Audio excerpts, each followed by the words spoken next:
Valérie Expert, l'une des journalistes les plus célèbres de France, a marqué durablement le monde des médias par ses œuvres inspirantes à la télévision, à la radio et à l'écriture. Née le 2 avril 1963 à Paris, elle a connu un parcours de plus de 6 décennies, marqué par des hauts et des bas. Journaliste polyvalente, elle est reconnue non seulement pour son style percutant, mais aussi pour sa sensibilité et sa passion pour la littérature, l'histoire et les questions de société. Sa vie est faite de persévérance, de sacrifices et de profondes souffrances, de pertes personnelles à des défis professionnels et personnels.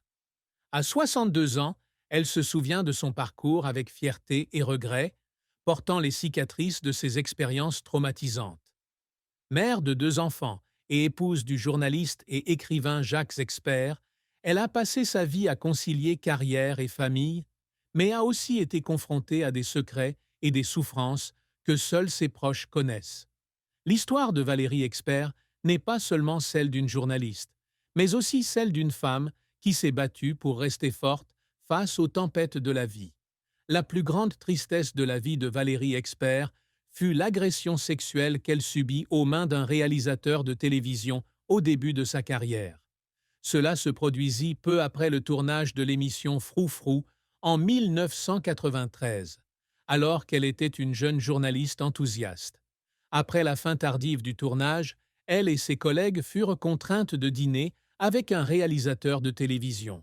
Il s'était délibérément arrangé pour qu'elle s'assoie à côté de lui, et, pendant le repas, il se comporta de manière inappropriée, la laissant humiliée et impuissante. Elle se souvint du moment où elle repoussa sa main et tenta de garder son calme, mais intérieurement, elle était pétrifiée de peur et d'humiliation. Elle pleura tout le long du chemin du retour, se sentant comme si sa dignité et sa confiance en elle avaient été arrachées. Elle n'osa pas rendre l'incident public de peur de nuire à sa carrière naissante et garda l'histoire pour elle pendant des années, ne la révélant que lors d'une interview émouvante en 2024. La douleur ne venait pas seulement de l'agression, mais aussi de la solitude qu'elle ressentait, seule face à cette épreuve, n'osant la partager avec sa famille ou ses amis. Elle a un jour confié qu'à chaque fois qu'elle voyait le logo de cette chaîne de télévision à l'écran, elle ressentait un frisson, comme si le souvenir de cette nuit la hantait encore. Cette tristesse s'est amplifiée lorsqu'elle a réalisé que cet événement avait changé sa vision d'elle-même et du monde des médias. Elle est devenue plus prudente dans ses relations professionnelles, gardant ses distances avec les personnes au pouvoir, ce qui lui a parfois donné un sentiment d'isolement dans le milieu. Elle se souvient de longues nuits assises dans son appartement parisien, à regarder par la fenêtre et à pleurer, se demandant si elle aurait la force de continuer à travailler dans un environnement risqué.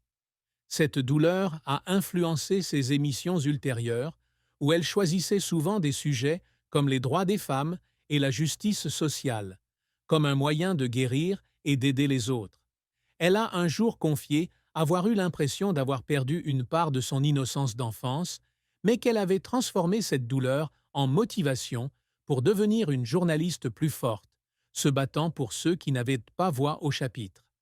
La carrière de Valérie Expert a été un long parcours, jalonné de brillants sommets, mais aussi de douloureux échecs.